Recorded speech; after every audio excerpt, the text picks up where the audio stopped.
एक रायपुर शांत से गांव में नीरज अपने बेटे मनीष के साथ रहता था। सालों पहले बीमारी ने मनीष की मां को छीन लिया था, जिसके बाद नीरज ने अकेले ही मनीष को पाल पस कर बड़ा किया। नीरज चाहता था कि उसका बेटा सहारा बने, लेकिन मनीष तो बस सोने और आलस करने में माहिर था। अरे मनीष बेटा, दोपहर हो गई है, अभी तक सोए हो? मैंने सुबह कहा था कि कुछ बर्तन पड़े हैं, उन्हें साफ कर देना, पर तुम तो अपनी नींद से ही बाज नहीं आते। ओहो बाबा, आप भी ना। मुझे लगा अभी तो सुबह ही हुई है। आप चिंता क्यों करते हैं? मैं अभी कर दूंगा। आप जाइए जमींदार के खेत पर, वरना वो फिर गुस्सा करेंगे। बेटा, अब इस शरीर में जान नहीं बची। मैंने जमींदार को मना कर दिया है। अब घर का गुजारा तुम्हें ही करना होगा। मेरी हड्डियां अब जवाब दे चुकी हैं। पिताजी, आप सीधे क्यों नहीं कहते कि आपको मेरा सोना पसंद नहीं? आप झूठ क्यों बोल रहे हैं कि आप काम नहीं कर सकते? तुम्हें मेरी बात झूठ लगती है? बाहर निकल कर देखो, लोग ताने मारते हैं कि कैसा निकम्मा बेटा पाल रखा है। जिस दिन मैं मर जाऊंगा उस दिन तुम्हें मेरी बातों की कीमत समझ आएगी। पिता की बात चुभ गई। वो गुस्से में घर से निकलकर जंगल के एक पेड़ के नीचे जाकर बैठ गया। ये गांव वाले भी ना पिताजी को भड़का देते हैं। अगर मैं थोड़ा आराम कर लूं तो क्या पहाड़ टूट जाएगा? खैर, अभी तो थक गया हूं, थोड़ा सो लेता हूं। मनीष सो जाता है।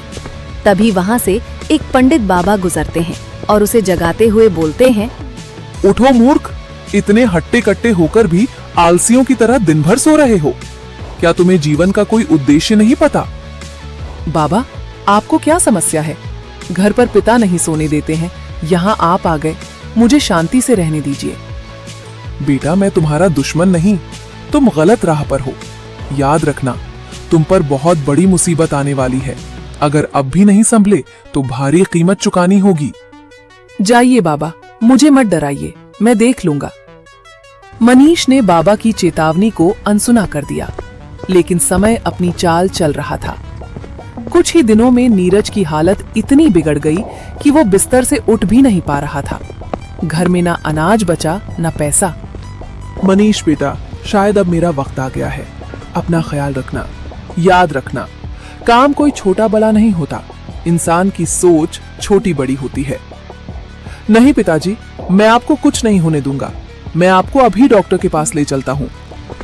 मनीष अपने पिता को लेकर अस्पताल जाता है और डॉक्टर मनीष को बताते हैं, मनीष, इनकी हालत बहुत गंभीर है। फौरन ऑपरेशन करना होगा, वरना इन्हें बचाना मुश्किल है। इसके लिए तुम्हें 500 रुपए जमा करने होंगे। डॉक्टर साहब, इतने पैसे मैं कहां से लाऊंगा? कृपया कुछ समय दीजिए। मैं कुछ दवाइयां दे देता हूँ, जिससे इन्हें कुछ दिन आराम रहेगा। लेकिन जितनी जल्दी हो सके पैसों का इंतजाम करो। मनीष टूट चुका था।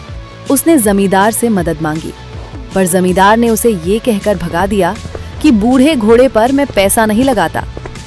मुखिया ने भी हाथ खड़े कर दिए। थक हार कर मनीष फिर उसी पेड़ के नीचे जाकर रोने लगा। ईश्वर, मेरी मदद करो। मैं रुपए कहां से लाऊं प्रभु? कोई रास्ता बताइए प्रभु, कोई रास्ता बताइए। तभी वही बाबा प्रकट होते हैं। बाबा, मुझे क्षमा कर दीजिए। आपकी चेतावनी सच हो गई। मुझे 0 रुपए चाहिए, वरना मेरे पिता मर जाएंगे। कोई मेरी मदद नहीं कर रहा। बेटा, तुम्हें अपनी गलती का एहसास है, ये अच्छी बात है। ये लो, ये मेरी शक्ति से सिद्ध की हुई राख है। इसे अपनी जुबान से चूम लो। ये तुम्हें थकने नहीं देगी और तुम्हारे अंदर दानव जैसी शक्ति भर देगी। अब जाओ और लकड़ी काटो। मनीष ने जैसे ही वो राख चूमी, उसे लगा जैसे उसके शरीर में बिजली दौड़ गई हो। उसने बिना रुके घंटों लकड़ियां काटी। देखते ही देखते उसने इतनी लकड़ी काट ली कि बाजार में बेचकर उसे 6000 रुपए का मुनाफा हुआ। चमत्कार! बाबा की राख ने तो सच में जादू कर दिया। अब मैं और मेहनत करूंगा। अगले कुछ दिनों तक मनीष पागलों की तरह मेहनत करता रहा। उसने 46,000 रुपए जमा कर लिए, लेकिन समय कम था और पिता की हालत बिगड़ रही थी। उसे अभी 4,000 रुपए और चाहिए थे। वो फिर जमींदार के पास गया।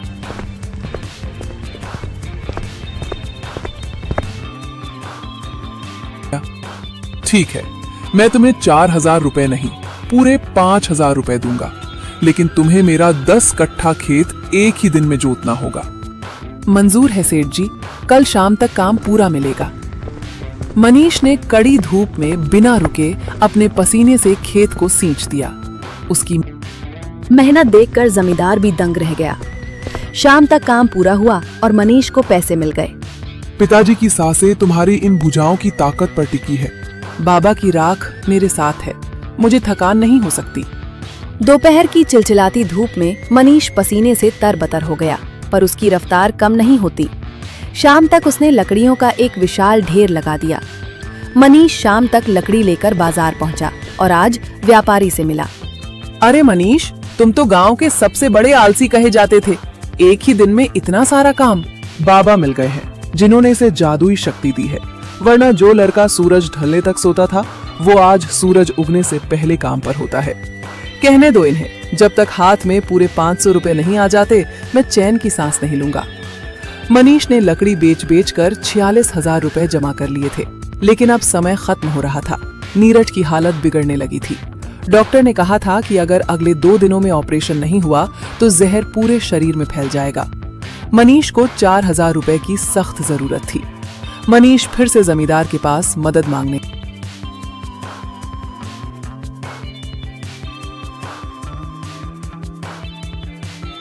गया।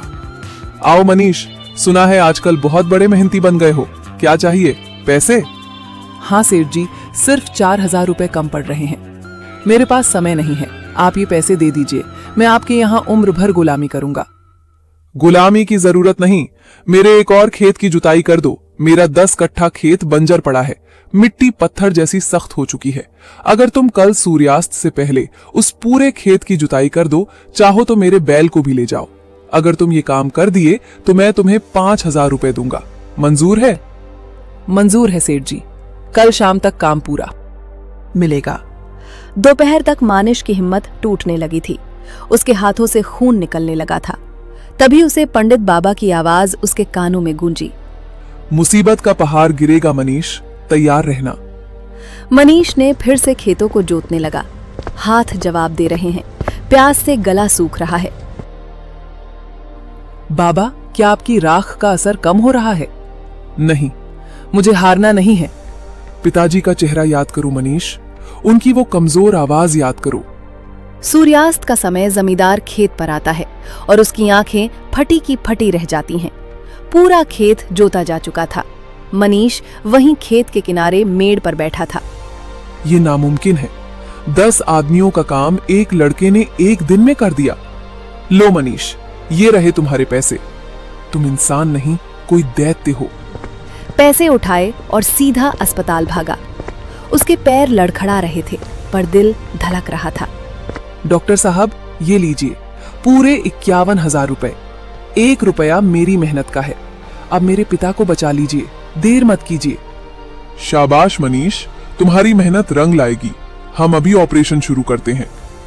ऑपरेशन शुरू की जाती है। कुछ समय बाद डॉक्टर मुस्कुराते हुए बाहर आते हैं। बधाई हो मनीष, ऑपरेशन सफल रहा। तुम्हारे पिता अब खतरे से बाहर हैं। सच कहूं तो उनकी जीने की इच्छा और तुम्हारी मेहनत ने चमत्कार कर दिया। अगर तुम थोड़े भी लेट होते तो हम उन्हें खो देते। आपका बहुत शुक्रिया डॉक्टर साहब। क्या मैं उनसे मिल सकता हूँ? कुछ दिनों ऐसे ही बीत जाते हैं। अब मनीष अपने पिता को लेकर घर आता है। बेटा, मैं अभी भी जिंदा हूँ। मुझे लगा मैं अब तुमसे कभी नहीं मिल पाऊंगा। पिताजी, आपको कुछ नहीं होगा। अब आपका बेटा बदल गया है। मैंने आपके इलाज के लिए पैसे कमा लिए हैं। अब आपको कभी जमींदार की झिड़कियां नहीं सुननी पड़ेंगी। मेरे लाल, इन हाथों ने बहुत कष्ट सहा है। मुझे माफ कर दे बेटा, मैंने तुझे बहुत डांटा था। नहीं पिताजी, आपकी डांट ने ही आज मुझे एक मर्द बनाया है, वरना मैं तो कहीं किसी पेड़ के नीचे सो रहा होता। मेरी कहानी कैसी लगी कमेंट्स में बताओ। मेरे चैनल MP कॉमेडी 8788 को सब्सक्राइब कर ऑल नोटिफिकेशन जरूर करें। वीडियो को लाइक और हाइप करें और अपने दोस्तों को शेयर जरूर करें और मेरे चैनल को याद रखें। धन्यवाद।